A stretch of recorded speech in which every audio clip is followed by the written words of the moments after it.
ಜೈ Shriram. ರೇಷ್ಮಕ್ಕನ್ weight loss ಬಗ್ಗೆ ಒಂದು 20-25 kgs increase ಆಗಿದೆ. ಎಷ್ಟೆಷ್ಟು ಇನ್ಕ್ರೀಸ್ ಆದೆ ನಾವು ಜಾಬಿಗೆ ಟ್ರೈ ಮಾಡೋದು. ನಾನು ತಳಗಾಗದ್ ನನಗೂ ಡೌಟ್ ಇತ್ತು. ನಮ್ಮ ಜೀವನ ಮತ್ತೆ ಮೆಂತೆ ಕಾಳು ಮತ್ತೆ ಇದು ಹೊಟ್ಟೆ ಬೊಜ್ಜು ಅಂತ ಕರಗುತ್ತೆ ಮಾಡಿಲ್ಲ. ಯಾವಾಗೂ ಡಯಟ್ ಅಂತಾನೆ ಮಾಡಿಲ್ಲ. ಇನ್ನೂ ತಳಗಾಗ್ಬಿಡ್ತೀನಿ. ಸಿ ಸೆಕ್ಷನ್ ಆಗಿರೋದು, ಅದರಿಂದ ನಿಮ್ದು ಹೊಟ್ಟೆ ಬೊಜ್ಜು ಕಡಿಮೆ ಆಗುತ್ತೆ. ಆಲ್ಮೋಸ್ಟ್ ಪಾಪುಗೆ ಹಾಲು ಕೊಡೋಕೆ ಎಫೆಕ್ಟ್ ಆಗುತ್ತಾ ಅಂತ. ನಾವು ಡೆಲಿವರಿ ಆದ ತಕ್ಷಣ ಅಂದ್ರೆ ಇದು ತಿನ್ಬಾರ್ದು ಅದು ಜಾಂಡಿಸ್ ಆಗಿತ್ತು. ಹಿಂಗೆ ಸಪೋರ್ಟ್ ಮಾಡ್ರಿ.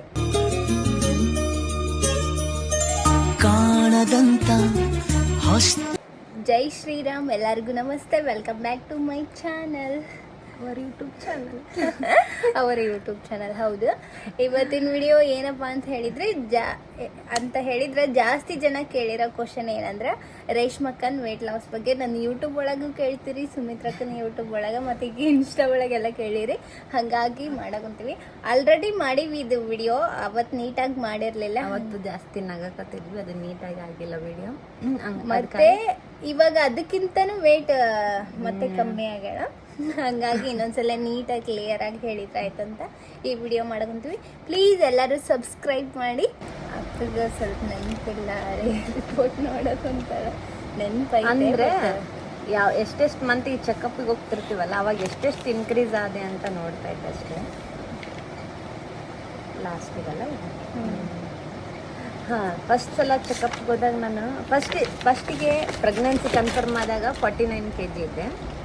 ಅದಾದ್ಮೇಲಿಂದ ಎಷ್ಟೆಷ್ಟು ಇನ್ಕ್ರೀಸ್ ಆದ್ನೆ ಅಂದರೆ ಯಾವ್ಯಾವ ಮಂತಿಗೆ ಎಷ್ಟೆಷ್ಟು ವೇಟ್ ಇದ್ಲು ಮತ್ತೆ ಎಷ್ಟು ವರ್ಷ ಆದಮೇಲೆ ಕೃಷಿ ನಮ್ಮ ಮದುವೆ ಆಗಿ 5 years ಆದಮೇಲೆ ಪ್ರೆಗ್ನೆನ್ಸಿ. ಯಾವಾಗ ಅಂದರೆ ಅದಕ್ಕಿಂತ ಮುಂಚೆ ನಾವು ಜಾಬಿಗೆ ಟ್ರೈ ಮಾಡೋದು ಇದು ಅದರಲ್ಲೇ ಇದ್ವಿ. ಹಾಗಾಗಿ ಆಮೇಲೆ 5 years ಆದಮೇಲೆ ಪ್ರೆಗ್ನೆಂಟ್ ಆದೆ. ಆವಾಗ 3 monthsಗೆ ಫಸ್ಟ್ ಪ್ರೆಗ್ನೆಂಟ್ ಇದ್ದಾಗ ನನ್ನ ವೇಟ್ ಬಂದು 49 ಇದೆ. ಆಲ್ಮೋಸ್ಟ್ ನಮ್ಮ ವೇಟ್ ಎಲ್ಲ ಅಷ್ಟರಲ್ಲೇ ಇರ್ತೈತಿ. ಮ್ಯಾರೇಜ್ ಆದಾಗಿಂದ ಅಲ್ಲೇ 42, 45, 49. ಅದಕ್ಕಿಂತ ಇನ್ನೂ ತಳಗಿದ್ದೆ. ಆಮೇಲೆ 3 monthsಗೆ ಚೆಕಪ್ಗೆ ಹೋದಾಗ ಫಸ್ಟ್ ಟೈಮು 52 kg ಇದ್ದೀನಿ ನೋಡಿ. 52 kg. ಮತ್ತೆ ಇನ್ನೊಂದ್ಸಲ ಚೆಕಪ್ಗೆ ಹೋದಾಗೂ 52, ಆಮೇಲೆ 54, ಆಮೇಲೆ ಹಂಗೆ ಇನ್ಕ್ರೀಸ್ ಜಾಸ್ತಿ ಆಯಿತು. ಮತ್ತೆ ನೆಕ್ಸ್ಟ್ 58 ಆಯಿತು. ಅದೆಷ್ಟು ಮಂತಿಗೆ 58 ಆಗಿದ್ದು? 58 ಆಗಿದ್ದು 12 ಅಂದ್ರೆ ಒಂದು ಪ್ರೆಗ್ನೆಂಟ್ ಆಗಿ ಒಂದು 5 ಮಂತಿಗೆ 5 ಅಲ್ಲ 7 monthsಗೆ ಹಂಗೆ 6-7 monthsಗೆ 58 ಆದೆ. ಆಮೇಲೆ 61, ಅದಾದ್ಮೇಲೆ 62, ಹಂಗೆ ಇನ್ಕ್ರೀಸ್ ಆಗ್ತಾ ಹೋದೆ. ಮತ್ತೆ 62 ಇಂದ 64, 64 ಇಂದ 66, ಲಾಸ್ಟ್ 9 monthಗೆ 66. ಅದಾದ್ಮೇಲೆ ಡೆಲಿವರಿ ಟೈಮ್ಗೆ ಹೋದಾಗ ಆಲ್ಮೋಸ್ಟ್ 68 ಏನೋ ಆಗಿದ್ದೆ. 70 ಆಗಿದ್ನೇನು, 68, 70 ಆಗಿಬಿಟ್ಟಿದ್ದೆ. ದಪ್ಪಗೆ ಗುಂಡ್ಗುಂಡಕ್ಕಾಗಿದ್ಲು. ಅದಕ್ಕೂ ಮುಂಚೆ ಎಷ್ಟು ಇದ್ದಲ್ಲಕ್ಕ ಪ್ರೆಗ್ನೆಂಟ್? 49 ಇದ್ದೆ. 49 ಇದ್ದೆ. 48, 49 ಅಷ್ಟೇ. ಎಷ್ಟು ಇನ್ಕ್ರೀಸ್ ಆದ? ಜಾಸ್ತಿ ಎಷ್ಟು ಇನ್ಕ್ರೀಸ್ ಆದ್ಮೇಲೆ 49 ಅಂದರೆ 50 ಹಿಡ್ಕೊಂಡ್ರೆ ಸಹ ಒಂದು 20-25 kgs ಇನ್ಕ್ರೀಸ್ ಆಗಿದೆ. ಇವರೆಲ್ಲರೂ ನನ್ನ ಆಡ್ಕೊತಿದ್ರು, ಬಾತ್ಕೋಳಿ ಅದು ಇದು ಅಂತಂದು. ಇವಾಗ್ಲೂ ನಗ್ತಿರ್ತಾಳೆ ನಮ್ಮ ಜ್ಯೋತಿ. ನನ್ನ ವಿಡಿಯೋಸ್ ನೋಡಿದ್ರೆ ಜಾಸ್ತಿ ನಗು ಬರುತ್ತೆ. ಯಾಕಂದ್ರೆ ಭಾಳ ಹೆವಿ ಅಂದ್ರೆ ಹೆವಿ ಇದ್ದಪ್ಪ. ನನಗೆ ಅನಿಸ್ತಿರ್ಲಿಲ್ಲ. ವಾಪಸ್ ನಾನು ತಳಗಾಗದ್ ನನಗೂ ಡೌಟ್ ಇತ್ತು. ನಮ್ಮ ಹಸ್ಬೆಂಡ್ ತಿರುಮಲೇಶ್ ಕೂಡ ಆಯ್ತು ಬಿಡಿ, ಇಷ್ಟೇ ಮುಗೀತು, ಇಷ್ಟೇ ನೀನಿರೋದು ಅಂತ ಇದ್ರು. ನಾನೇ ಇದ್ರೆ ಇರ್ಲಿ ಬಿಡು ಹೆಂಗಾದ್ರು ಅಂತ ಅನ್ಕೊಂಡೆ ಫಸ್ಟ್. ಆದ್ಮೇಲೆ ಇದ್ದಾಗ ಗೊತ್ತಾಯ್ತು, ದಪ್ಪ ಇದ್ರೆ ಆಗ್ತಿರ್ಲಿಲ್ಲ. ಸುಮ್ಮನೆ ನಡೆಯೋಕ್ಕೂ ಕಷ್ಟ ಆಗ್ತಿತ್ತು, ಅಂತ ಪರಿ ಆಗ್ತಿತ್ತು ನನಗೆ. ಅದ್ರಲ್ಲಿ ಬೇರೆ ಡ್ರೆಸ್ ಕೂಡ ಹಾಕಿ ಡ್ರೆಸ್ ಅಂತೂ ಆಗ್ತಾನೆ ಇರ್ಲಿಲ್ಲ. ಎಲ್ಲ ಬರೀ ಅವೇ ಫೀಡಿಂಗ್ ಡ್ರೆಸ್ ಹಾಕೊಂತಿದ್ದೆ. ಉಳ್ದಿದ್ದು ಯಾವ ಡ್ರೆಸ್ ಕೂಡ ನನಗೆ ಆಗ್ತಿರ್ಲಿಲ್ಲ. ಮತ್ತು ಕೆಲವೊಂದು ಡ್ರೆಸ್ ಅಂತೂ ಇನ್ನೂ ಹೊಸ ಹಂಗೆ ಇದ್ವು. ಅವು ಅಂತೂ ನನಗೆ ಆಗಲ್ಲ ಅಂತ.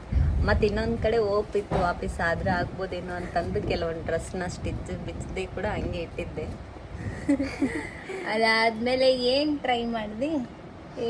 ಫಸ್ಟ್ ಅವಾಗ ಡೆಲಿವರಿ ಆಯ್ತಲ್ಲ. ಡೆಲಿವರಿ ಆದ ತಕ್ಷಣ ನಾನೇನು ಅಂದ್ಕೊಂಡಿದ್ದೆ, ಡೆಲಿವರಿ ಆದ ತಕ್ಷಣ ವಾಪಸ್ಸು ಹೆಂಗಿರ್ತೀನಿ ಹಂಗೆ ತೆಳ್ಳಗಾಗ್ಬಿಡ್ತೀನಿ ಹಂಗೆ ಹಿಂಗಂತ ಅಂದ್ಕೊಂಡೆ. ಆಮೇಲೆ ನೋಡ್ತೀನಿ ಈ ಕಾಲೆಲ್ಲ ಊದ್ಕೊಂಬಿಟ್ಟಿದ್ವಲ್ಲ, ಅದೇನು ಚೇಂಜಸ್ಸೇ ಆಗಿಲ್ಲ, ಹೋಗ್ತಾನೆ ಇಲ್ಲ. ಕಾಲು ಕೂಡ ಹೋಗಿಲ್ಲ. ಇವೇನು ಕಾಲು ಕೂಡ ಬಾತಿರೋ ಹಾಗೆ ಇದಾವಲ್ಲ ಅಂದ್ಕೊಂಡೆ. ಮತ್ತೆ ಅದು ಹೋಗಲಿಲ್ಲ. 1 week ಆದಮೇಲೆ ಕಾಲು ಬಾತಿರೋವೆಲ್ಲ ಕಡಿಮೆ ಆಯಿತು. ಮತ್ತೇನು ಅಂದರೆ ಆಮೇಲೆ ಪ್ರೆಗ್ನೆಂಟ್ ಡೆಲಿವರಿ ಆದ ತಕ್ಷಣ ಕೃಷಿ ಎಷ್ಟು kg ಇದ್ಲಲ್ಲ, 3.2 kg ಇದ್ಲು. ಅದಾದ್ಮೇಲೆ ಮನೆಗೆ ಬಂದ್ಮೇಲೆ ವೇಟ್ ಚೆಕ್ ಮಾಡಿದಾಗ ಎಷ್ಟಿದ್ದೆ ಅಂದರೆ 62 ಇದ್ದೆ. ಅಂದ್ರ ಜಸ್ಟ್ ಒಂದ್ 6 kgs ಕಮ್ಮಿ. ಜಸ್ಟ್ ಅಂದ್ರೂ 6 kgs ಕಮ್ಮಿ ಆಗ ನಮ್ ಕೃಷಿ ಇರೋದು 3 kg. ಸ್ವಲ್ಪ ಅದು ಬ್ಲೀಡಿಂಗ್ ಅದಾಗಿ ಒಂದು 63 62 ಹಂಗೆ ಉಳ್ಕೊಂಡಿದ್ದೆ. ಬಂದ ತಕ್ಷಣ ಅಂದ್ರೆ ಬಂದ ತಕ್ಷಣ ಅಲ್ಲ, ಒಂದು ವಾರ ಒಂದು 15 ದಿನ ಆದ್ಮೇಲೆ. ಆಮೇಲೆ ನಾನು ಹಂಗೆ ಅನ್ಕೊಂಡ್ಬಿಟ್ಟಿದ್ದೆ, ಬಂದ ತಕ್ಷಣ ಭಾಳ ಕಡಿಮೆ ಆಗಿಬಿಟ್ಟಿರ್ತೀನಿ ನಾನು ಹಂಗಿಂಗಂತ. ಫೇಸ್ ಎಲ್ಲ ಇನ್ನೂ ಹಂಗೆ ಡುಮ್ಕನೇ ಇತ್ತು, ಏನು ಕಡಿಮೆ ಆಗಿರಲಿಲ್ಲ. ಇವ್ರನ್ನೆಲ್ಲ ಪದೇ ಪದೇ ಕೇಳ್ತಾ ಇದ್ದೆ ಏನಾದರೂ ಕಡಿಮೆ ಆಗೈತೆ ಅಂದ್ರೆ ಇವ್ರು ಸುಮ್ಮನೆ ಹ್ಞೂ ಇಲ್ಲ ಹ್ಞೂ ಏನೋ ಒಂದು ಹೇಳ್ತಾ ಇದ್ರು. ಆಮೇಲೆ ಸ್ವಲ್ಪ ದಿನ ಆದಮೇಲೆ ಒಂದು 6 ಮಂತ್ ಆದಮೇಲೆ ಫುಲ್ ಜಾಸ್ತಿ ಕಡಿಮೆ ಆದೆ. ಫಸ್ಟಿಗೆ ನಾನು ಕಡಿಮೆ ಆಗ್ಬೇಕಂತಂದು ಏನೇನು ಅನ್ಕೊಂಡೆ, ನಾನು ಸಹ ಬರೀ ಮೊಬೈಲಲ್ಲಿ ನೋಡಿಕೊಂಡು ಯಾವ ಎಕ್ಸಸೈಸ್ ಮಾಡಬೇಕು, ಏನು ಕುಡಿಯೋದು ಇಂಥವೆಲ್ಲ ಬರೀ ಅದೇ ಎಕ್ಸಸೈಸ್ ಮಾಡ್ಬೇಕಂತ ಒಂದು ಸ್ವಲ್ಪ ದಿನ ರನ್ನಿಂಗ್ ಕೂಡ ಮಾಡಿದ್ದೀನಿ. ಒಂದು ಸ್ವಲ್ಪ ದಿನ ಇವ್ರು ಇರಲಾರ್ದಾಗ ಈ ಕಡೆ ಮನೆಗೆ ಬಂದು ಸ್ವಲ್ಪ ಎಕ್ಸಸೈಸ್ ಮಾಡೀನಿ, ಆದರೆ ಏನು ಕಡಿಮೆ ಆಗಲಿಲ್ಲ. ಏನೇನೋ ಟ್ರೈ ಮಾಡಿದೆ ಕಡಿಮೆ ಆಗ್ಬೇಕಂತಂದು. ಆಮೇಲೆ ಏನು ಮಾಡಿದೆ ಅಂದರೆ ಅದು ಒಂದು ಮೊಬೈಲಲ್ಲಿ ನೋಡಿದೆ, ಅದು ಕುಡಿಬೇಕಂತ ಅದನ್ನ ಮಾಡಿದೆ. ಅದು ಏನೇನು ಅಂದರೆ ಸೋಪ್ ಇರ್ತಾವಲ್ಲ, ಸೋಪ್ ಅಂದ್ರೆ ಬಡೆ ಸೋಪ್ ತಿಂತೀವಲ್ಲ ಆ ಥರ ಆ ಸೋಪು, ಸೋಂಪು ಅಂತಾರ ಕೆಲವೊಬ್ರು, ಸೋಂಪು ಅಂತಾರಲ್ಲ. ಲಾಸ್ಟ್ ಟೈಮ್ ಅದು ಒಂದ್ಸಲ ನೀಟಾಗಿ ವಿಡಿಯೋ ಮಾಡೇ ತೋರಿಸ್ತೀವಿ, ಇನ್ನೊಂದ್ಸಲ ಅವ್ನು ತರಿಸಿಬೇಕಿದ್ರೆ. ಇಲ್ಲಿ ಹಾಕ್ತೇನೆ. ಸೋಂಪು ಮತ್ತೆ ಅಜ್ವಾನ ಮತ್ತೆ ಮೆಂತೆ ಕಾಳು ಮತ್ತೆ ಜೀರಿಗೆ, ಇವು 4 ಮಿಕ್ಸ್ ಮಾಡಿ, ಇವು 4 ಸ್ವಲ್ಪ ಇಷ್ಟಿಷ್ಟೇ ಹಾಕಿ ಒಂದು ಗ್ಲಾಸ್ ನೀರಿಗೆ ಹಾಕಿ ಅದನ್ನು ಕುದಿಸಿ ಅದರಲ್ಲಿ ಮತ್ತೆ ನಿಂಬೆ ಹಣ್ಣಿನ ರಸ ಇಂಟ್ಕೊಂಡು ಡೈಲಿ ಮಾರ್ನಿಂಗ್ ಕುಡಿತಾ ಇದ್ದೆ. ಅದು ಏನಕ್ಕಪ್ಪ ಅಂದ್ರೆ ಮೇನ್ ವೇಟ್ ಲಾಸ್ ಕೂಡ ಆಯಿತು ಅದರಿಂದ. ಮತ್ತೇನಂದರೆ ಹೊಟ್ಟೆದೊಂದು ಹೇಳಲಿಲ್ಲ. ಹೊಟ್ಟೆ ಬೊಜ್ಜು ಹೆಂಗಿತ್ತಂದರೆ ಡೆಲಿವರಿ ಆದ ತಕ್ಷಣ ಹೊಟ್ಟೆ ಬೊಜ್ಜು ಕೂಡ ಹೋಗ್ಬಿಡುತ್ತೇನೋ, ಏನು ಉಳಿಯಲ್ಲ ಹಂಗಿಂಗೆ ಅಂದ್ಕೊಂಡಿದ್ದೆ. ಅದು ಸಹ ಬಂದ್ಮೇಲೆ ಗೊತ್ತಾಯ್ತು, ಇನ್ನೂ ನೋಡಿದ್ರೆ ಇನ್ನೊಂದು ಪಾಪು ಐತೇನೋ ಅನ್ನಂಗೆ ಫೀಲ್ ಆಗ್ತೈತೆ, ಅಷ್ಟು ಹೊಟ್ಟೆ ಇತ್ತು. ಆಯ್ತು ಇನ್ನು ಹೊಟ್ಟೆನೂ ಕಡಿಮೆ ಆಗಲ್ಲ ಅಂತ ಅಂದ್ಕೊಂಡಿದ್ದೆ. ಆಮೇಲೆ ಇದನ್ನು ಕುಡಿತಾ ಬಂದೆ, ಇದು ಹೇಳಿದ್ನಲ್ಲ ಈ ಡ್ರಿಂಕ್ ಕುಡಿತಾ ಬಂದೆ. ಒಂದು 3-4 ಮಂತ್ಸ್, ಒಂದು 3 ಮಂತ್ಸ್ ಆದರೂ ಕುಡ್ದಿದ್ದೀನಿ. 3 ಮಂತ್ಸ್ವರೆಗೂ ಕುಡ್ದಿದ್ದೀನಿ ಅದೇ ಸೇಮು. ಇಲ್ಲಾಂದರೆ ಡೈಲಿ ಅದನ್ನು ಹಾಕೋಕ್ಕಾಗಿಲ್ಲ ಅಂದರೂ ಅವು 4 ಹೇಳಿದ್ನಲ್ಲ, ಅವು 4 ಹುರಿದು ಅದನ್ನು ಬೇಕಿದ್ರೆ ಪೌಡರ್ ಮಾಡಿಟ್ಟು ಬಿಸಿನೀರಲ್ಲಿ ಹಾಕ್ಕೊಂಡು ಕುಡಿಬೋದು. ಇದು ಕುಡಿದ್ಮೇಲೆ ಸ್ವಲ್ಪ ಹೊಟ್ಟೆ ಬೊಜ್ಜು ಕೂಡ ಕರಗಿತು, ವೇಟ್ ಕೂಡ ಕಡಿಮೆ ಆಯ್ತು. ಆಮೇಲಿಂದ ಸ್ಟಾಪ್ ಮಾಡಿದೆ 3 ಮಂತ್ಸ್ ಆದ್ಮೇಲೆ. ಮತ್ತೆ ಇನ್ನೂ ಹೆವಿ ಆಗ್ಲಿ ತೆಳ್ಳಗೆ ಆಗ್ಬಿಟ್ಟಿದ್ಲು. ಅದಕ್ಕೆ ಇಲ್ಲ, ನಾರ್ಮಲ್ ಆಗಿ ಹೆರಿಡಿಟಿ ಕೂಡ ಮೇನ್ ಇಂಪಾರ್ಟೆಂಟ್. ಯಾಕಂದ್ರೆ ಫಸ್ಟಿಂದನೂ ನಾವು ತೆಳ್ಳಗೆ ಇರೋದ್ರಿಂದ ಒಂದೊಂದ್ಸಲ ಹೇಳಕ್ಕಾಗಲ್ಲ. ಕೆಲವೊಬ್ರು ತೆಳ್ಳಗಿದ್ರು ಕೂಡ ವಾಪಸ್ ದಪ್ಪಗೂ ಕೂಡ ಆಗಿರ್ತಾರೆ, ಕೆಲವೊಬ್ರು ಫುಲ್ ಮತ್ತೆ ತೆಳ್ಳಗ್ ಕೂಡ ಆಗಿರ್ತಾರೆ. ಹೆಂಗಂತ ಹೇಳಕ್ಕಾಗಲ್ಲ, ಬಟ್ ನಾವು ಮಾಡಷ್ಟು ಟ್ರೈ ಅಂತೂ ಮಾಡ್ಲೇಬೇಕು. ಅದಂತ್ರ ಟ್ರೈ ಮಾಡಿಲ್ಲ. ನಮ್ ಕೃಷ್ಣ ಜಾಸ್ತಿ ಕಾಡಿಸ್ತಿದ್ಲ ಅವಾಗ.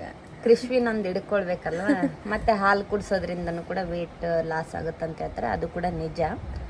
ಹಾಲು ಕುಡ್ಸೋದ್ರಿಂದ ಅಷ್ಟು ವೇಟ್ ಲಾಸ್ ಆಗುತ್ತೆ. ಮತ್ತೆ ಊಟ ನಾನು ಆಲ್ಮೋಸ್ಟ್ ಜಾಸ್ತಿನೇ ಮಾಡ್ತೀನಿ. ಊಟ ಅಂದ್ರೆ ಎಲ್ಲಾನು ಊಟ ಮಾಡ್ತೀನಿ, ರೊಟ್ಟಿ ಇವೆಲ್ಲ. ಸ್ಟಾರ್ಟಿಂಗ್ ಇಂದ ಡಯಟ್ ಅಂತೂ ಮಾಡೇ ಇಲ್ಲ, ಬಟ್ ಇವಾಗೂ ಮಾಡಿಲ್ಲ, ಯಾವಾಗೂ ಡಯಟ್ ಅಂತಾನೆ ಮಾಡಿಲ್ಲ ನಾನು. ನಾರ್ಮಲ್ ಆಗಿ ವೇಟ್ ಲಾಸ್ ಆಗಿದೆ. ಅದೊಂದು ಟ್ರೈ ಮಾಡೋಣ. ಅದಕ್ಕಾಗೈತಂತ ಹೇಳಕ್ಕಾಗಲ್ಲ, ಆಗಿದ್ರು ಆಗಿರ್ಬೋದು. ಅದರಿಂದ ಇದು ಹೊಟ್ಟೆ ಬೊಜ್ಜು ಅಂತ ಕರಗುತ್ತೆ. ಟ್ರೈ ಮಾಡಿ ಅದರಿಂದ ಏನೋ ಲಾಸ್ ಆಗಲ್ಲ. ಮತ್ತೆ ಹೇಳ್ಯಾರ ಬೇರೆಯವ್ರು ಮಾಡಿದವರೆಲ್ಲ, ಈಗಿನ ಟ್ರೈ ಮಾಡೋಣ. ಮತ್ತೆ ಅದರಿಂದ ಅದೇನು ಸೈಡ್ ಎಫೆಕ್ಟ್ಸ್ ಇರಲ್ಲ, ಏನಿರಲ್ಲ. ಸುಮ್ಮನೆ ಟ್ರೈ ಮಾಡ್ಬೋದಲ್ಲ, ಆಯುರ್ವೇದಿಕ್ ಟ್ರೈ ಮಾಡಿ. ಜಾಸ್ತಿ ಅಂದ್ರೆ ಹಾಲು ಕುಡ್ಸೋದ್ರಿಂದ ವೇಟ್ ಲಾಸ್. ಹಾಲು ಕುಡ್ಸೋದು ಒಂದು ಕೂಡ ಮೇನ್ ಇಂಪಾರ್ಟೆಂಟ್. ಅಂದ್ರೂ ಹಾಲು ಕುಡ್ಸಿದ್ರು ಕೂಡ ಒಬ್ಬೊಬ್ರು ಆಗ್ತಾರಲ್ಲ, ಒಬ್ಬೊಬ್ರು ಹೆಂಗಂತ ಹೇಳಲ್ಲ. ಬಟ್ ಡಯಟ್ ಮಾಡೋದ್ರಿಂದ ತೆಳ್ಳಗಾಗೋದು ಅದೆಲ್ಲ ಸ್ವಲ್ಪ ಸುಳ್ಳು ಅನ್ಸೋದು. ಸ್ಟಾರ್ಟಿಂಗ್ ಹೆಂಗಿರ್ತೀರಿ ಹಂಗ ಆಗ್ಬೋದು. ಇಷ್ಟ ಸ್ವಲ್ಪ ದಿನ ರನ್ನಿಂಗ್ ಕೂಡ ಮಾಡಿದೆ ಹಿಂದೆ ಹೋಗಿ, ಅದೇನು ಅಷ್ಟೊಂದು ವರ್ಕೌಟ್ ಆಗಿಲ್ಲ. ಯಾರು ಜಾಸ್ತಿ ರನ್ನಿಂಗ್ ಮಾಡಲ್ಲ, ಏನು ಮಾಡಲ್ಲ. 1-2 ದಿನ ನಮ್ಮ ಶಿಲ್ಪ ಬಂದಾಗ ಆಕಿನ ಕರ್ಕೊಂಡು ಹೋಗಿದ್ದೆ. ಆಕಿ ನಾನು ಸೇಮ್ ಇದ್ದೀವಿ ವಾಪಸ್. ಇವಾಗ ನೋಡಿದ್ರೆ ಫುಲ್ ತೆಳ್ಳಗಾಗಿದ್ದೀನಿ. ಅವಾಗ ಲಾಸ್ಟ್ ಟೈಮ್ ವಿಡಿಯೋ ಮಾಡಿದಾಗನೇ ಈಗ ಒಂದು ರೇಂಜಿಗೆ ಇದ್ಲು. ಎಷ್ಟಿದ್ದಲ್ಲಕ್ಕ? 52 ಹಂಗಿದ್ನೇನು, 53-54 ಹಂಗಿದ್ನೇನು. ಬಟ್ ಇವಾಗ ಇನ್ನೂ ತೆಳ್ಳಗಾಗ್ಬಿಡ್ತೀನಿ. ಬಟ್ ವಾಪಸ್ ನಾರ್ಮಲ್ ಆಗ್ತೀನಿ ಅನ್ಸುತ್ತೆ. ಯಾಕಂದ್ರೆ ನೈಟ್ ಪಾಪು ಎದ್ದೇಳೋದು, ಹಾಲು ಕುಡಿಸೋದು ಇದು ಇರುತ್ತಲ್ವ. ಮತ್ತೆ ಊಟ ಮಾಡ್ಸೋದು ಒಂದು ದೊಡ್ಡ ಟಾಸ್ಕ್, ಎಲ್ಲರಿಗೂ ಗೊತ್ತಿರುತ್ತದು. ಮಕ್ಕಳಿಗೆ ಊಟ ಮಾಡ್ಸೋದಂದ್ರೆ ಅದು ಒಂದು ಓಡಾಡಿ ನಮ್ಮ ಕೃಷಿಗೆಲ್ಲ ಇಡೀ ಓಣಿ ಎಲ್ಲ ಓಡಾಡಿ ಊಟ ಮಾಡಿಸ್ಬೇಕು. ಅದು ಒಂದು ನನಗೆ ಆಕಿ ಸ್ಟಾರ್ಟಿಂಗ್ ಚಲೋ ಊಟ ಮಾಡ್ತಿದ್ಲ, ಅದನ್ನ ಹೇಳಿ ಊಟ ಮಾಡವಲ್ಲ ಹೆಂಗ ಗೊತ್ತಿಲ್ಲ. ಇವಾಗಂತೂ ಒಂದೇ ಕಡೆ ಕುತ್ಕೊಂಡು ಎಲ್ಲ ಊಟ ಮಾಡ್ತಿದ್ಲಿ, ಇವಾಗಂತೂ ಇಲ್ಲ. ಮತ್ತೆ ಎಲ್ರು ಹಂಗೆ ಸ್ವಲ್ಪ ಬೆಳೆದ್ಮೇಲೆ ಮಾತು ಕೇಳಲ್ಲ. ಪಾಪ ಎಲ್ಲ ಟ್ರೈ ಮಾಡಿ ಈಕಿನ ಅಡ್ಡಾಡಿ ಊಟ ಮಾಡಿಸ್ತಾಳ್ರಿ. ಇದಿಷ್ಟೇ ಒಂದೇ ಕಡೆ ಎಲ್ಲ ಊಟ ಅಂದ್ರೆ ಮತ್ತೆ ನಮ್ಮ ಮನೆ ಮುಂದೆ ಮತ್ತೆ ನಮ್ಮ ಮನೆ ಹಿಂದೆ ಮತ್ತೆ ಪಕ್ಕದ ಓಣಿಗೆ ಸಹ ಹೋಗ್ಬೇಕು. ಅಷ್ಟು ಅಲ್ಲಿ ಹೋಗಿ ಊಟ ಮಾಡಿಸ್ಬೇಕು. ಹೆಂಗಾದ್ರೂ ಒಂದು ಊಟ ಮಾಡಿಸ್ಬೇಕು ಅನ್ನೋದು. ಟ್ರೈ ಮಾಡಿ ವೇಟ್ ಲಾಸ್ ಆಗೈತಿ. ಮತ್ತೆ ನಮ್ ಕೃಷಿ ಒಂದ್ ದೊಡ್ಡ ಕಿಡಿಗೇಡಿ ಕೃಷಿ ಇದ್ದಾಳೆ. ಅವಳಿಂದ ನೋಡಿರ್ತೀರಿ ನೀವು ಆಲ್ರೆಡಿ ವಿಡಿಯೋ ಒಳಗೆ ಹೆಂಗ್ ಮಾಡ್ತಿರ್ತಾಳೆ. ಮತ್ತೆ ಮನೇಲಂತೂ ಇರಲ್ಲ ಅವಳು, ಬರೀ ಹೊರಗಡೆ ತಿರ್ಗಾಡಿಸ್ತಿರ್ಬೇಕು. ಮತ್ತೆ ಹೊರಗಡೆ ಇರ್ಲೇಬೇಕಲ್ಲ ಅವಳಿದ್ರೆ. ಅದಕ್ಕೊಂದು ಬರೇ ಹಿಂಗ್ ಬಿಟ್ಟಿರ್ತೀವಲ್ಲ, ಹೊರಗೆ ಹೋಗ್ಯ ಬಿಟ್ಟಿರ್ತ ಓಡ್ಬೇಕು ನಾವು ಹಿಂದ. ಹಂಗಾಗಿ ವೇಟ್ ಲಾಸ್ ಆಗಲ್ಲ. ಈ ಡ್ರಿಂಕ್ ಒಂದು ಟ್ರೈ ಮಾಡ್ರಿ, ಟ್ರೈ ಮಾಡಿ ನೋಡಿ. ನಾನು ಅದೇ ಟ್ರೈ ಮಾಡಿರೋದು. ಮತ್ತು ಅದು ಬಿಟ್ಟರೆ ಏನು ಭಾಳ ಮಾಡಿಲ್ಲ. ನಮ್ಮದು ಹೆರಿಡಿಟಿ ಒಂದು, ನಾವು ಆಲ್ಮೋಸ್ಟ್ ನಾವು 4 ಜನ ಅಕ್ಕ ತಂಗಿರು ಮತ್ತು ನಮ್ಮ ತಮ್ಮ ಕೂಡ ಯಾರೂ ಅಷ್ಟೊಂದು ದಪ್ಪ ಆಗಲ್ಲ. ನಾವು ವಾಪಸ್ ನಾನೇ ಫಸ್ಟ್ ಟೈಮ್ ನಾನೇ ಭಾಳ ದಪ್ಪ ಆಗಿದ್ದಂದ್ರೆ ನಮ್ಮ ಸುಮಿತ್ರನು ಭಾಳ ನಮ್ಕಿನ ತೆಳ್ಳಗೆ ಇದ್ರಿ ಇವರು. ಇವಾಗ ಪರವಾಗಿಲ್ಲ. ಇವಾಗ ಅಷ್ಟು ನನಗೆ ಏನು ಜಾಸ್ತಿ ಡಿಫ್ರೆನ್ಸ್ ಇಲ್ಲ, ಬರೀ 5 kg ಅಷ್ಟು ಜಾಸ್ತಿ ಅದ. ಮತ್ತೆ ನಮ್ಮ ತುಗಕ್ಕ ಬಂದಾಳ್ರಿ ವಾಪಸ್. ಮತ್ತೆ ಇನ್ನೂ ಒಂದ್ 2-3 ತಿಂಗಳ ಬಿಟ್ರೆ ಮತ್ತೆ ಸ್ವಲ್ಪ ಕೃಷಿ ತಾನಾಗಿ ಊಟ ಮಾಡಿದ್ರೆ ಸ್ವಲ್ಪ ಇನ್ಕ್ರೀಸ್ ಆಗ್ಬೋದು ಅಂತ ಅನ್ಕೊಂಡಿದೀನಿ. ಆಲ್ಮೋಸ್ಟ್ 50 ರೇಂಜ್ ಅಲ್ಲೇ ಇರ್ಬೋದು. ಇವಾಗ ಟ್ರೈ ಮಾಡಕುಂತ ಸ್ವಲ್ಪ ಒಂದ್ ರೇಂಜಿಗೆ ದಪ್ಪ ಆಗೋಣ ಅಂತ. ಬಟ್ ಅನ್ಕೊಂಡಿದೀನಿ, ಬಟ್ ಆಗ್ತಾ ಇಲ್ಲ. ನನಗೆ ಹಿಂಗೆ ಇರಕ್ ಇಷ್ಟ ಆಗುತ್ತೆ. ಒಂದೊಂದ್ಸಲ ದಪ್ಪ ಇದ್ರೆ ಇಷ್ಟ ಆಗಲ್ಲ. ಕೆಲವೊಂದ್ಸಲ ಸೀರೆ ಗೀರೆ ಚೆನ್ನಾಗಿ ಕಾಣಿಸಲ್ಲ ದಪ್ಪ ಇದ್ರೆ. ಅವರಿಗೆ ಗೊತ್ತಿರುತ್ತೆ ಪಾಪ ದಪ್ಪ ಇರೋರಿಗೆ. ಡೆಲಿವರಿ ಬಂದು C-section ಆಗಿರೋದು, ಸಿಸರಿನ್. ಫಸ್ಟಿಗೆ ನನಗೆ ನಾರ್ಮಲ್ ಆಗುತ್ತಂತಾನೆ ಒಂದು 10 hour ವೇಟ್ ಮಾಡಿಸಿ ಏನೇನೋ ಪೇನ್ ಎಲ್ಲ ಅನುಭವಿಸಿ ಲಾಸ್ಟಿಗೆ ಇಲ್ಲ ಜಾಗ ಸಣ್ಣದಿದೆ, ಪಾಪು ಬರೋಕ್ಕಾಗಲ್ಲ, ಹಂಗಿಂಗ ಅಂತ ಹೇಳಿದ್ರು. ಅಷ್ಟಕ್ಕೆ ಆಮೇಲೆ ಅಷ್ಟಕ್ಕೆ ಇನ್ನೂ ಸ್ವಲ್ಪ ಅಷ್ಟೊತ್ತನ ಪೇನ್ ಅನ್ಭವಿಸೋದಕ್ಕೆ ನಮ್ಮ ಕೃಷಿ ತಲೆಲ್ಲ ಇಷ್ಟು ಉದ್ದ ಬಂದ್ಬಿಟ್ಟಿತ್ತ. ನಾವೆಲ್ಲ ಹಂಗೆ ಉದ್ದಾಗ್ಬಿಡ್ತೇನೆ ಅನ್ಕೊಂಡ್ಬಿಟ್ಟಿದ್ವಿ. ನಮ್ಮ ಸುಮಿತ್ರ ಅಂತೂ ಏನ್ ಮಮ್ಮಿ ಇದು, ಏನ್ ಮಮ್ಮಿ ಹಿಂಗಾಗೈತೆ ಅಂದಿಲ್ಲ ಲೆಕ್ಕ. ಎಷ್ಟು ಉದ್ದ ನಾನು ನೋಡಿದೆ. ಆಮೇಲೆ ಇಷ್ಟು ಉದ್ದ ನೋಡಿ ಲೈಕ್ ಸ್ಟಾರ್ಟಿಂಗ್ ಇದ್ದಾಗ ನೋಡಿಲ್ಲ, ಫಸ್ಟ್ ಬಂದಾಗ ನಾವು ನೋಡಿದ್ವಿ. ನಾನು ಫಸ್ಟಿಗೆ ಫೇಸ್ ತೋರಿಸಿದ್ ನನಗೆ, ಇವರಿಗೆಲ್ಲ ಬಟ್ ತಲೆ ಎಲ್ಲ ಹೇಳಕತ್ತಿರೋದು. ಫಸ್ಟ್ ನೋಡಿರೋದು ನಾನು. ಫಸ್ಟ್ ಹುಡುಗಿ ಪ್ರಾಮಿಸ್ ಹಿಂಗ್ ವೈಟ್ ಇದ್ರಲ್ಲಿ ಸುತ್ತಿದ್ರು ನಮ್ಮ ತಾತಂದದ್ದು ಲುಂಗಿ, ಅದರಲ್ಲಿ ಸುತ್ತಿದ್ರು ನಮ್ಮ ಕೃಷಿ ಫೇಸ್. ಹಿಂಗ ಕ್ಯೂಟ್ ಕಾಣ್ತಿರ್ಲಿಂಗದ. ನನಗೆ ಇಷ್ಟು ಇಲ್ಲಿ ತನಕ ಅನಸ್ತೇಶ ಕೊಟ್ಟಿರ್ತಾರಲ್ಲ, ಮತ್ತೆ ಇಲ್ಲೆಲ್ಲ ನನಗೆ ಗೊತ್ತಾಗ್ತಿರುತ್ತೆ. ಇಷ್ಟು ಸ್ವಲ್ಪ ಅಷ್ಟೇ ಹಿಂಗೆ ಕ್ಲೋಸ್ ಮಾಡಿರ್ತಾರೆ, ಇಷ್ಟಿರುತ್ತೆ. ಜೋರಾಗಿ ಅಳಕ್ ಸ್ಟಾರ್ಟ್ ಮಾಡಿದ್ಲು ಕೃಷಿ ಡೆಲಿವರಿ ಆದ ತಕ್ಷಣ. ಅವರು ಯಾವ ಪಾಪ ಅಂತ ಹೆಣ್ ಪಾಪ ಅಂದ್ರು, ಅಲ್ಲೇ ಖುಷಿ ಆಗ್ಬಿಟ್ಟು ನಾನು ಹೆಣ್ ಪಾಪನೇ ನಾನು ಅನ್ಕೊಂಡಂಗೆ ಹುಟ್ಟಿತ್ತಲ್ಲ ಅಂತ ಖುಷಿ. ನಮ್ಮ ಮಾಮ ಅವ್ರ ಪಾಪ ಅರಸೀಕೆರೆ ಒಳಗಿದ್ರೆ ಅವ್ರ ಸಂಜೆ ಬಂದ್ರು. ಅವ್ರ ಪಾಪ ನನ್ನ ಪೇನ್ ಕಾಣಿಸ್ತೈತಂತ ಹೇಳಿದ ತಕ್ಷಣನೇ ಅಲ್ಲಿಂದ ಸ್ಟಾರ್ಟ್ ಮಾಡಿದ್ರೆ ಟೆನ್ಷನ್ ಇಂದಾನೆ ಬಂದ್ರು ಅವ್ರು. ಅಲ್ಲಿಂದ ಬರಕ ಬೇಕು. ಅರಸೀಕೆರೆ ಅಂದ್ರೆ ಬೆಂಗಳೂರು ನೀರ್ ಅಲ್ವಾ, ಅಲ್ಲಿಂದ ಬರಕ್ಕೆ ಟೈಮ್ ಆಯ್ತು ಅವ್ರಿಗೆ. ಕರೆಕ್ಟ್ ಡೆಲಿವರಿ ಆದ್ಮೇಲೆ ಬಂದ್ರು ಅವ್ರು ಪಾಪು ಕೈ ಬಂದ್ಮೇಲೆ. ಆಮೇಲೇನು C-section ಆಗಿರೋದು ನಂದು. ಕೆಲವೊಬ್ರಂತ ನಾರ್ಮಲ್ ಆದ್ರೆ ಹೊಟ್ಟೆ ಉಳಿಯಲ್ಲ, C-section ಆದ್ರೆ ಹೊಟ್ಟೆ ಉಳಿತಂಗ ಪೇನ್ ಆಗಲ್ಲ. ಅಂದ್ರೆ ಏನ್ ಪೇನ್ ಆಗುತ್ತ ಏನಂತಾರಲ್ಲ, C-section ಅಂದ್ರೆ ಆಮೇಲೆ ಪೇನ್ ಆಗುತ್ತ, ನಾರ್ಮಲ್ ಅಂದ್ರೆ ಏನು ಪೇನ್ ಆಗಂಗಿಲ್ಲ ಅಂತ. ಏನ್ ಅನ್ಸಿತ್ತಂದ್ರೆ ಕೆಲವೊಬ್ರು ಅಂತಾರೆ ನಾರ್ಮಲ್ ಆದ್ರೇನೆ ಅವ್ರು ಗಟ್ಟಿ ಇರ್ತಾರೆ ಹಂಗಿಂಗಂತ. ಅಷ್ಟೊಂದೇನು ಅನ್ಸಲ್ಲ ನನಗೆ. ಬಟ್ C-section ಆಗಿದೆ. ಅವಾಗಷ್ಟೇ ಒಂದ್ 10-15 ನಿಮಿಷ ಪೇನ್ ಆಗುತ್ತೆ. ಅವಾಗ ನಾನು ಒಂದ್ 3 daysಗೆ ಆಲ್ಮೋಸ್ಟ್ ನಡೆಯಕ್ ಸ್ಟಾರ್ಟ್ ಮಾಡಿದೆ. ಅಂದ್ರೆ ಸ್ವಲ್ಪ ಪೇನ್ ಜಾಸ್ತಿ ಅನ್ನಕುಂತಿದ್ಲು, ಸ್ವಲ್ಪ ಕೆಮ್ಮು ಗಿಮ್ಮು ಬಂದ್ರ ಅವಾಗ ಸ್ವಲ್ಪ ಸ್ಟಿಚಸ್ ಅವ್ರಿಗಾದ್ರೂ ಪೇನ್ ಆಗುತ್ತೆ. ಅವ್ರಿಗಾದ್ರೂ ಸ್ಟಿಚಸ್ ಹಾಕಿರ್ತಾರೆ, ನಮ್ಗಾದ್ರೂ ಹಾಕಿರ್ತಾರೆ. ಮತ್ತೆ ಆಯ್ತು, ಇಷ್ಟ ಎಕ್ಸ್ಪೀರಿಯನ್ಸ್ ನೋಡ್ರಿ. ಏನ್ ಇದೇ ನೋಡ್ರಿ ವೇಟ್ ಲಾಸಿಗೆ, ಮತ್ತೇನು ಇಲ್ಲ. ಹೆರಿಡಿಟಿ ಒಂದು ಮೇನ್ ರೀಸನ್ ಆಗುತ್ತೆ. ಮತ್ತು ಬ್ರೆಸ್ಟ್ ಫೀಡಿಂಗ್ ಒಂದು ಮಾಡೋದೊಂದು, ಮತ್ತಿನ್ನೇನು ಅದು ಒಂದು ಡ್ರಿಂಕ್ ಕುಡಿಯೋದ್ರಿಂದ ನಿಮ್ಮದು ಹೊಟ್ಟೆ ಬೊಜ್ಜು ಕಡಿಮೆ ಆಗುತ್ತೆ ಆಲ್ಮೋಸ್ಟ್. ನನಗಂತೂ ಇವಾಗ ಅಷ್ಟೊಂದೇನು ಹೊಟ್ಟೆ ಎಲ್ಲ ನಾರ್ಮಲಾಗಿ ಊಟ ಮಾಡಿದಾಗ ಅಷ್ಟಿರುತ್ತೆ ಅಷ್ಟೇ. ವೆಯ್ಟ್ ಲಾಸ್ ಅಂತ ಹೇಳಿದ್ವಿ, ಅದಕ್ಕೆ ಚೆನ್ನಾಗೇನೋ ರೆಸ್ಪಾನ್ಸ್ ಬಂದಿತ್ತು. ಈ ವಿಡಿಯೋ ಕೇಳಕ್ಕಂತ ಎಷ್ಟು ದಿನ ಆಯ್ತು ಪಾಪ, ಇವಾಗ ಮಾಡಕ್ಕಂತ. ಅದು ಕಮೆಂಟಲ್ಲಿ ಜಾಸ್ತಿ ಜನ ಕೇಳ್ತಿರ್ತಾರೆ, ನನಗೆ ಒಬ್ಬೊಬ್ರ ಕಮೆಂಟ್ಗೆ ರಿಪ್ಲೈ ಮಾಡೋಕ್ಕಾಗಲ್ಲ. ಮತ್ತು ಇನ್ನೊಂದೇನಂದ್ರೆ ಕಮೆಂಟಲ್ಲಿ ಕೂಡ ಜಾಸ್ತಿ ಏನು ಹೇಳೋಕ್ಕಾಗಲ್ಲ. ಅದು ನಾರ್ಮಲ್ ಆಗಿ ಹೆರಿಡಿಟಿನೇ ಇರುತ್ತಲ್ಲ. ಇದಕ್ಕೆ ಮಾಡಿದ್ರೆ ಪಾಪುಗೆ ಹಾಲು ಕೊಡೋಕೆ ಎಫೆಕ್ಟ್ ಆಗುತ್ತಾ ಅಂತ? ಏನಾಗಲ್ಲಪ್ಪ, ನಾನು ಬ್ರೆಸ್ಟ್ ಫೀಡಿಂಗ್ ಮಾಡುವಾಗ್ಲೇ ಕುಡಿತಾ ಇದ್ದೆ. ಅದು ಆಯುರ್ವೇದಿಕ್ ಆಗಿರೋದ್ರಿಂದ ಏನು ಸೈಡ್ ಎಫೆಕ್ಟ್ ಆಗಿಲ್ಲ. ನಿಂಬೆ ರಸ ಹಾಕಿದ್ರೆ ಪಾಪು ಹಾಲು ಕುಡಿಯುತ್ತೆಲ್ಲ ವಾಮಿಟಿಂಗ್ ಆಗುತ್ತಾ? ಅದು ಒಂದೇ ಕುಡಿಯಲ್ಲ, ಸಪ್ರೇಟ್ ಅದು ಹಂಗೇನು ಆಗಲ್ಲ. ಇನ್ನೊಂದೇನು ಗೊತ್ತೆ, ನಾವು ಡೆಲಿವರಿ ಆದ ತಕ್ಷಣ ಅಂದರೆ ಇದು ತಿನ್ನಬಾರ್ದು ಅದು ತಿನ್ನಬಾರ್ದು ಕೆಲವೊಂದು ಹೇಳ್ತಾರಲ್ಲ ಬಾಣಂತಿಯರು, ಇದು ತಿನ್ನಬಾರ್ದು ಅದು ತಿನ್ನಬಾರ್ದು. ನಾನಂತರ ಎಲ್ಲ ನಾರ್ಮಲ್ ಆಗಿ ತಿಂದಿದ್ದೀನಿ ನೋಡಿ, ಖಾರ ಎಲ್ಲನೂ ತಿಂದಿದ್ದೀನಿ, ಏನು ಅನಿಸಿಲ್ಲ ನಮಗೆ. ಮತ್ತೆ ಎಷ್ಟು ತಿಂಗಳ ಕುಡಿಬೇಕಿದೆ ಅಂತ ಕೇಳ್ಯಾರ ಜಾಸ್ತಿ ಜನ. ನೀವು ಟ್ರೈ ಮಾಡಿ ನೋಡ್ರಿ, 1 ಮಂತ್ 2 ಮಂತ್ವರೆಗೂ ಟ್ರೈ ಮಾಡಿರಿ, ಗೊತ್ತಾಗುತ್ತೆ. ಏನಾದ್ರು ಎಫೆಕ್ಟ್ ಅನಿಸ್ತಿದ್ರೆ ಕಂಟಿನ್ಯೂ ಮಾಡಿ. ಯಾವ ಟೈಮ್ ಒಳಗೆ ಕುಡಿಬೇಕು? ಬೆಳಗ್ಗೆ ಕುಡಿಬೇಕು, ಒಂದೇ ಸರಿ ಬೆಳಗ್ಗೆ ಕುಡಿಬೇಕು ಅಷ್ಟೇ, ಖಾಲಿ ಹೊಟ್ಟೆಲಿ ಕುಡಿ. ಖಾಲಿ ಅದೆಲ್ಲ ಹುರಿದು ಬೇಕಿದ್ರೆ ಪೌಡರ್ ಮಾಡಿ ಇಟ್ಕೊಂಡು ಡೈಲಿ ಬಿಸಿನೀರಲ್ಲಿ ಹಾಕೊಂಡು ಕುಡಿಯೋದು ಕೂಡ ಬೆಸ್ಟ್. ಅಂದರೆ ಪದೇ ಪದೇ ಅವ್ನು 4 ಮಿಕ್ಸ್ ಮಾಡ್ಕೊಂಡು ಕುಡಿಯೋಕೆ ಟೈಮ್ ವೇಸ್ಟ್ ಆಗುತ್ತಲ್ಲ, ಹಂಗೂ ಕೂಡ ಮಾಡ್ಬೋದು. ಇದು ನಿಜವಾಗ್ಲೂ ಇದರಿಂದ ವೆಯ್ಟ್ ಲಾಸ್ ಆಗುತ್ತಾ ಅಂತ ಕೇಳಿರಾ? ನನಗಂತೂ ಆಗಿದೆ, ನೀವು ಟ್ರೈ ಮಾಡಿ ನೋಡಿ. ಏನು ವೇಸ್ಟ್ ಆಗಲ್ಲ, 100% ಅಂತ ಹೇಳಕ್ ಅದೇನು ಜಾಸ್ತಿ ರೇಟಿಂದು ಅಲ್ಲ, ಏನ್ ನಾರ್ಮಲ್ ಆಗಿ ತಗೊಂಬಂದ್ರೆ ಮಾಡ್ಬೋದು, ಮನೆಯಲ್ಲೇ ಇರುತ್ತಲ್ಲ, ಅದೇನ ಒಳ್ಳೇದೇ. ತುಂಬಾ ಅದು ಲಾಸ್ಟ್ ಟೈಮ್ ಬರೀ ಎಲ್ಲರೂ ನಕ್ಕಿರ ಅಂದರೆ ನೆಕ್ಸ್ಟ್ ಟೈಮ್ ಯಾವ್ದು ವಿಡಿಯೋ ಬೇಕು ಕೇಳಿ ಅದನ್ನ ಮಾಡ್ತೀವಿ. ಅಂದ್ರೆ ಏನಾದ್ರು ಅಂದ್ರೆ ಪ್ರೆಗ್ನೆನ್ಸಿಲಿ ಏನು ಅದ್ರ ಬಗ್ಗೆ ಆಗಲಿ. ನಿಮ್ಮ ಪಾಪುಗೆ ಎಷ್ಟು ಮಂತ್ ಇದ್ದಾಗಿಂದ ಈ ಡ್ರಿಂಕ್ ಕುಡಿತಾ ಇದ್ದೀರಿ? ಆಲ್ಮೋಸ್ಟ್ 1 ಮಂತಿಂದಾನೇ ಸ್ಟಾರ್ಟ್ ಮಾಡಿದ್ದೀನಿ ನಾನು. ಅಜ್ವಾನ ಅದೆಲ್ಲ ಹಾಕ್ತಿವಲ್ಲ, ಜೀರಿಗೆನ, ಇದೇನು ಜೀರಿಗೆ ಅದು ಎಲ್ಲ ಹಂಗ ಕುಡಿತಾ ತಿನ್ಬೇಕಾ ಇಲ್ಲ ಸೋಸ್ಬೇಕಾ ಅಂತ? ಸೋಸ್ಬೇಕು, ಅದು ನೀಟಾಗಿ ಸೋಸಿ ಕುದಿಸಿ. ಎಷ್ಟೊತ್ತು ಕುದಿಸ್ಬೇಕು ಹೇಳ? ಅದು ಒಂಚೂರು 5 ನಿಮಿಷ, 1-2 ನಿಮಿಷ ಗೊತ್ತಾಗುತ್ತೆ. ಅಲ್ಲೇ ಅದ್ರ ನೀರ್ ಕಲರ್ ಎಲ್ಲ ಚೇಂಜ್ ಆಗುತ್ತೆ. 1-2-3 ನಿಮಿಷ ಕುದಿಸಿ ಅದನ್ನ ಸೋಸಿ ಕುಡಿಬೇಕು. ಅದರಲ್ಲಿ ನಿಂಬೆ ರಸ ಹಾಕಿ ಕುಡಿಬೇಕು. ಅದೇ ಕೇಳಿರ ಯಾವಾಗ ಕುಡಿಬೇಕು? ನಾವು ಸೋಪ್ ಅಂತೀವಿ, ಕೆಲವೊಬ್ರು ಸೋಂಪು ಅಂತಾರೆ, ಒಂದಂತಾರೆ. ಇದರಿಂದ ಅಂತೂ ಒಂದು 20 ಇಂದ 25 kgs. ಅವಾಗ ಹೆಂಗ ಅನಿಸ್ತಿರುತ್ತಲ್ಲ, ಡೆಲಿವರಿ ಆದ ತಕ್ಷಣ ಪಾಪು ವೇಟ್ ಜಾಸ್ತಿ ಮಾಡ್ಬೇಕು, ನಮ್ಮ ವೇಟ್ ಕಡಿಮೆ ಮಾಡ್ಬೇಕಂತ. ಇವಾಗ ಸ್ವಲ್ಪ ಸ್ಟಾರ್ಟಿಂಗ್ ವೇಟ್ ಜಾಸ್ತಿ ಆಗ್ಬೇಕು ಅನ್ಸ್ತಿತ್ತು. ಪಾಪು ಆದ್ಮೇಲೆ ನಾವು ವೇಟ್ ಜಾಸ್ತಿ ಆಗ್ಬಿಟ್ಟಿರ್ತೀವಲ್ಲ, ಪಾಪು ವೇಟ್ ಜಾಸ್ತಿ ಮಾಡ್ಬೇಕು, ನಮ್ಮ ವೇಟ್ ಕಡಿಮೆ ಮಾಡ್ಬೇಕು ಅನ್ನೋ ತರ ಆಗ್ಬಿಟ್ಟಿರುತ್ತೆ. ಟೆನ್ಷನ್. ಮತ್ತೆ ಕೃಷಿ ಕೂಡ ಅಷ್ಟ.